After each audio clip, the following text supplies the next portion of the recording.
give them a round of applause.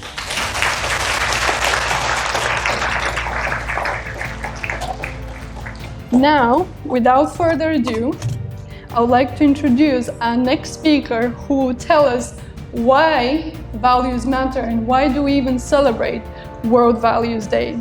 He is the chair of the Human Values Foundation, which uses positive values to promote young people, their social and emotional development, helps run the UK Values Alliance, and steering committee member of the Global Alliance for Value-Based Education, and project partner for the Collaborating Centre for Values-Based Practice for Health and Social Care at Oxford University. He's also a delegate at the Values G20 and leader in the values-based policy making. Can we give a round of applause for Charlie Fowler? Could you please join me on stage?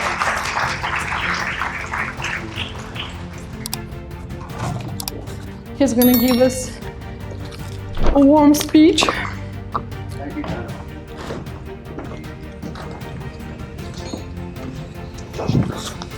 Thank you so much, Tanya. It's wonderful to be here. Thank you, Tanya, for inviting me on the G100, particularly the Values Volunteering Group, for organising all this, and hello everyone. I'm as Tanya mentioned, I'm the organiser for World Values Day. World Values Day happens next week, and for the last few years we've been having a wonderful collaboration with the G100 organisation, the network around the world, particularly Values Volunteering Group. And this, I think, will be a wonderful part of that collaboration and a big feature of World Values Day. Well, Values Day, just to tell you, it is what it sounds like. It's a day where we're trying to raise awareness of values around the world and to empower people to actually practice the values, because that's the really important thing. Those are the two objectives that we have. And I think this choice of subject, the topic of values in AI couldn't have been more timely. We stand, as Tanya said, at a remarkable moment in human history. Artificial intelligence is no longer a distant promise, a bit of science fiction, but it's already woven itself into the fabrics of our lives, and into my life, and I expect into pretty much all of your lives. It's already helping doctors diagnose diseases, enabling scientists to discover new medicines, supporting farmers to grow food more sustainably and in greater quantity, and connecting billions of people around the world. Yet, with this extraordinary power that suddenly is unleashed on us comes an extraordinary responsibility. As we gather to discuss for the rest of the evening AI and values and explore what that connection really means, we're asking perhaps the most important question of our time. Not just what AI can do, but what AI should do. This is precisely what World Values Day is about. It's actually asking us to consider what values we have, but actually how we put them into practice in terms of the most important and consequential technology of our age. And this is a truth that we can't escape from. There's no such thing as values-neutral AI. Every algorithm that's designed, every data set that's compiled, every objective function that's optimized, these are all choices that do reflect human values, whether we acknowledge that or not. And when we decide what data to connect, when we're making choices about what matters, then when we define success metrics for our models, we're encoding our priorities into silicon and code. We choose what problems we're going to solve with AI and what problems are less important. And all these are implicit statements about whose needs matter most, and they're all values-based choices. The question then is not whether AI will embody values, because it already does. It's already got values right through the heart of it. The question is whose values, decided by whom, and towards what ends. That's why the discussion here tonight is so crucial. We're not having an abstract philosophical debate. We're talking about the shape of the world that our children will live in. I'm not a pessimist or a fearmonger. I believe in the transformative potential of AI to create genuine good in the world. Look at healthcare. AI systems are already helping detect cancers earlier than ever before, predicting patient deterioration before it becomes critical, accelerating drug discovery. In parts of the world with very few doctors, AI-powered diagnostic tools are bringing expertise to communities that never had it. In education, which is something I'm very interested in, AI tutors are already providing personalized learning to children regardless of family's income, adapting to each student's pace and learning capacity and style in ways that a dedicated human teacher could never do.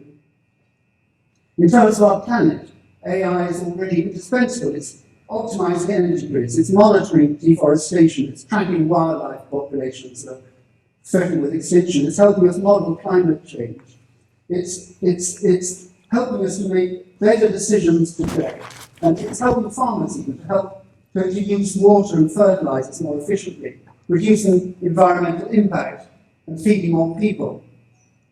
And perhaps most profoundly, it's augmenting human creativity and capability in ways which we're only beginning to understand.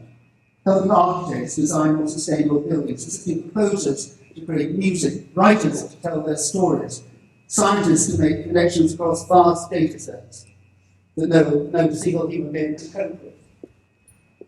But, and this is a really essential but, none of these positive outcomes will happen automatically.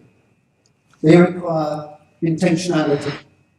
They require us to move from merely being aware of values to actively practicing them at every stage.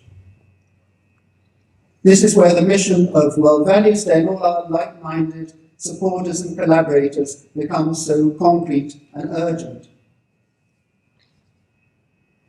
We need to move beyond statements of principle to practical action. This means prioritizing fairness so that AI systems don't perpetuate or amplify biases and inequalities that already exist. It means designing for transparency so that people affected by AI decisions can understand them and challenge them. It means building with privacy and dignity at the core, not just afterthoughts. It means asking hard questions. Are we building AI that concentrates power or distributes it? That widens opportunity or narrows it? That respects human autonomy or undermines it? That enhances human connection or replaces it? And crucially, it means ensuring that diverse voices are part of these conversations, not just technologists involved, ethicists, social scientists, community leaders, people most affected by these systems. The values that we encode must reflect our full humanity in all its beautiful diversity. Over the coming hours, we'll grapple with a difficult question. Who owns real everything? It's exactly as it should be. The richness of our dialogue comes from our different perspectives, our experiences, our different values. But we need to leave there, in my view, united in one conviction, that the development of AI is too important to be left to market forces and technical capabilities. We must be active participants in shaping the technology, ensuring it serves humanity's highest aspirations rather than our basest impulses. And this is the spirit of World Values Day, not passive perfection, but active engagement. So as we approach October 16th, which I might remind you is next week, next Thursday, let this conference be a model of what values in practice looks like. Debate grounded in respect, technical innovation guided by ethical wisdom, diverse voices coming together in the service of our shared humanity. The future isn't predetermined. The AI we build tomorrow depends on the choices we make today.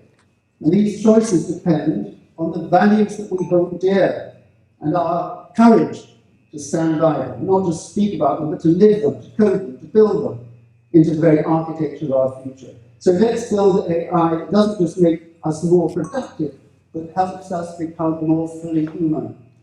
It doesn't just solve technical problems, but contributes towards human flourishing and authority of the planet. So thank you. I look forward to the discussions with great interest. I think this is such an important topic, and I'm really hoping to listen to some profound insight on the subject. Thank you very much. Thanks, Charles.